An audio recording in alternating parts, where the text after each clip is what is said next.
welcome to my channel. My name is Olivia. I am making this video about my journey with molar pregnancy, and basically I had a lot of questions. And a lot of them didn't get answered by my OB, by friends and family, because it's kind of not that common, you know, and it was a pretty traumatic experience just because there was so many loose strings and no ends that were connected. I still don't even know some of the stuff that took place, but just to give you a little bit of background before I start, I'm married. I have a beautiful 1-year-old.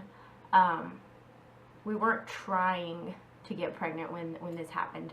I had actually just weaned my 1-year-old. He was 14 months, I believe. It was like week 2 after weaning him, which is a big deal, weaning him. But it was like week 2 after weaning him, and it was completely accidental, like that really happens. But we weren't planning on it. I was tracking like ovulation, but whenever you're breastfeeding and you're weaning it, everything gets jacked up. So I really don't even know when I was actually ovulating, but apparently we hit a fertile window. And I found out I was pregnant because I had a missed period, and I was like, okay, let me check this out. So I took a pregnancy test, big bold line, and I was like, wow, that's a bold line. Like darker than the control kind of bold line where you're like, whoa, okay, cool. So I call my OB. I'm like, hey, I got a positive pregnancy test. I need to come in. They're like, okay, great, sure. So I show up, they do a little P test when you go to the OB and you say you're pregnant. Great, it's positive. They set me up to do the blood work. Cool. They never say anything at this OB besides, yeah, great, you look great.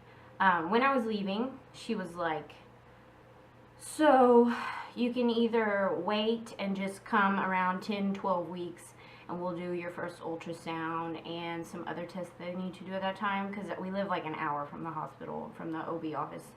She's like, you could just wait and do it all at one time since you've already had such a really successful pregnancy. So with my son, I didn't even feel pregnant. I gained, I think, 19 pounds max, and I didn't feel pregnant. I was never sick. Like, I gave birth within 5 hours, natural delivery. Like, it was pretty awesome.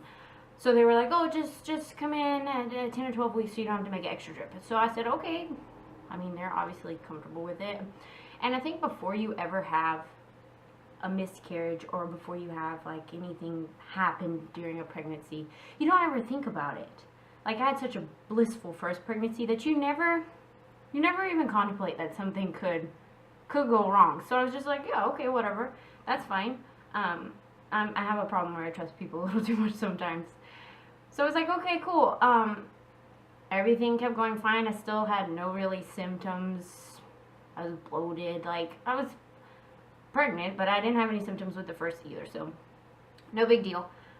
We are hitting, I think I was just hitting 10 weeks, and I was laying in the bed. It was at night, and I you know when you wake up, TMI, you wake up from your period, like you're starting your period and you wake up in the morning and you stand up and like a gush of blood comes out. Like, I know that's TMI. That's what happened. So I woke up and I was like, gush of blood, and I was like, oh no. So I run to the bathroom and there's like blood.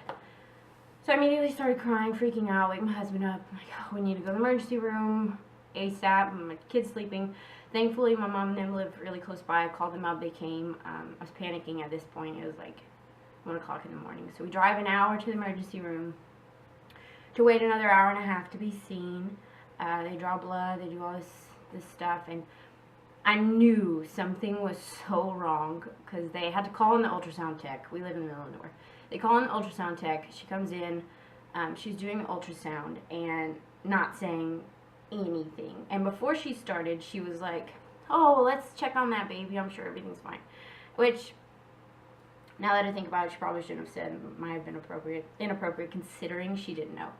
But, so she's doing it and she's not saying anything. And I keep looking at my husband and I'm like, what do you see? Because I can't see the screen. She's not even turning it at me. And I'm like, you know, what do you see? What do you see? And he just keeps doing, like, you know, I'm not seeing anything. And so she left. She didn't say anything. She just left. And so it's like that. It's horrible thinking about it. So we walk out. They have me in a wheelchair. So they were pushing me out, and I asked my husband, I'm like, did you see anything? Like, because by 9 weeks, you can see something. He's like, no, I didn't see anything. It looked weird. I said, okay, well, that's comforting. So I'm still crying. You know, they pushed me back in this room. They put me in IV. An hour after that, a doctor comes. Not the same doctor that I talked to the first time. Another doctor comes in. I guess it was shift change. And he's like, so it's 3 things. It's either 3 things. You're either miscarrying. It's like, okay, obviously. You're just pregnant. Or you're having a molar pregnancy. He's like, it's pretty rare, but it could be. And he didn't describe to me what it was. He just said it could be that. And he was like, I was like, it's not possible that it's just a really early pregnancy. Like, that's not possible. I was like, I had a positive pregnancy test a really long time ago. It's literally not possible. He said, well, then you could be miscarrying. And so they did blood work, and they were like, you need to call your doctor, your OB in the morning, and see what he says to do. So I call my OB. Sorry, my shirt is being stupid. I call my OB, and I explained to him, it's the nurse. I explained to her everything that happened. She's like, well, how about you just come in, I had an appointment 2 weeks from then.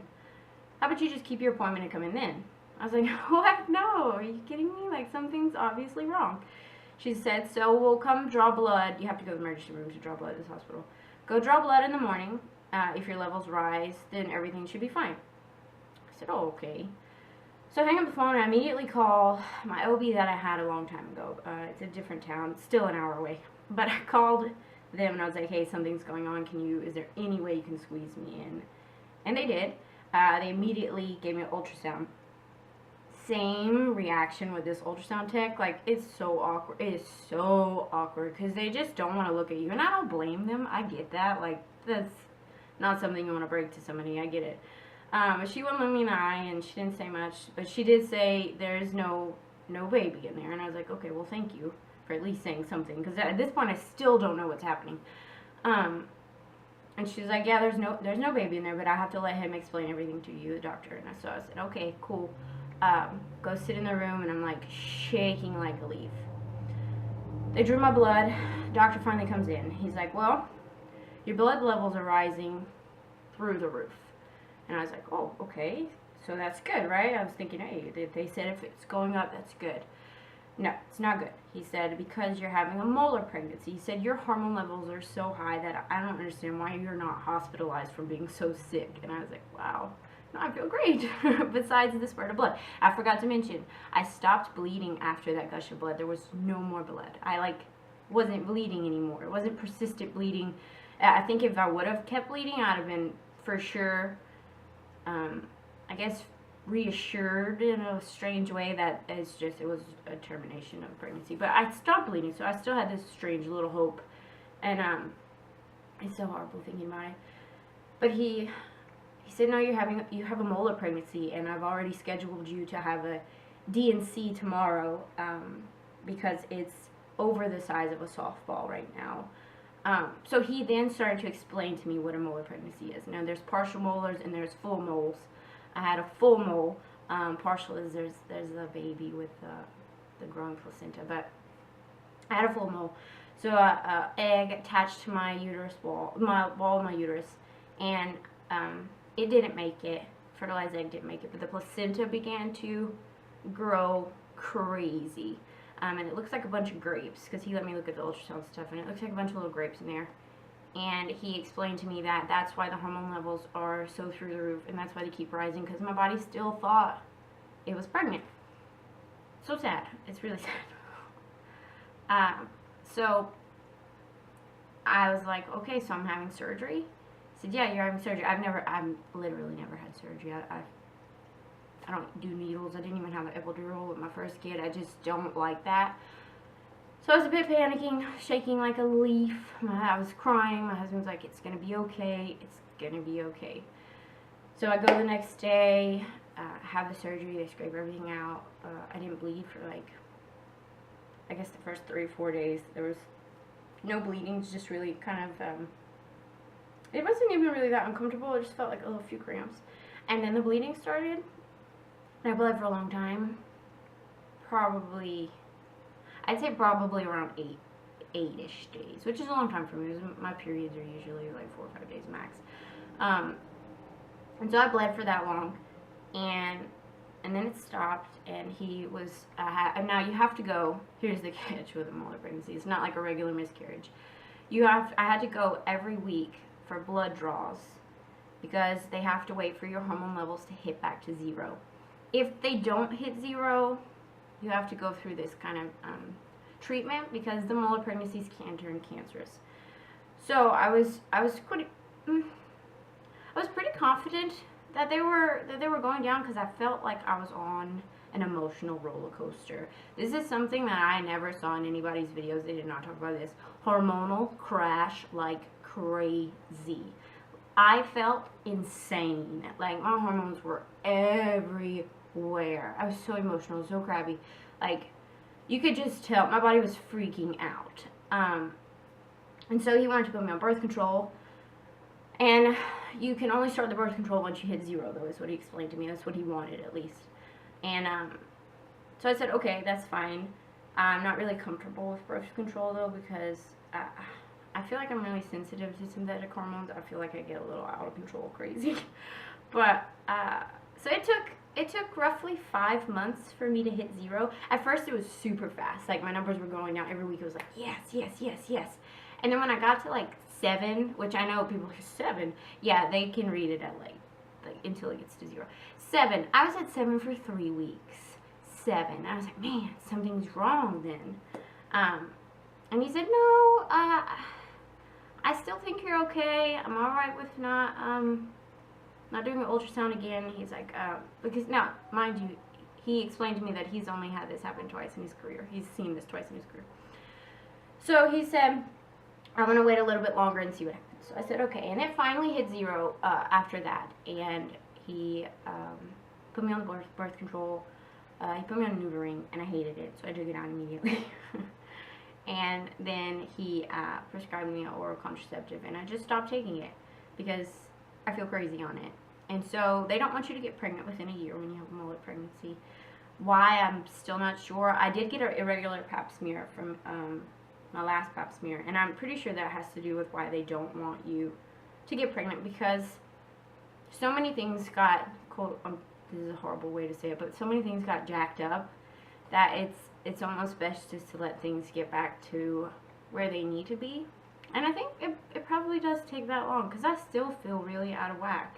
And it's December and this happened in June. So I hope that if you're searching for some answers out there on YouTube, that I can help you in some way. Drop a comment down below. Like, I am more than willing to answer any questions. I realize everybody's journey is a little bit different, but it is not a fun one, and there's not that many people that go through it, and it's really lonely. Even though I had a great support system, it's pretty lonely because you're ultimately the one going through it, and it was tough. But if you have any questions, if you have any comments, if what happened to you was different, I'd love to hear it. So just let me know. And it was nice meeting you. Again, my name is Olivia.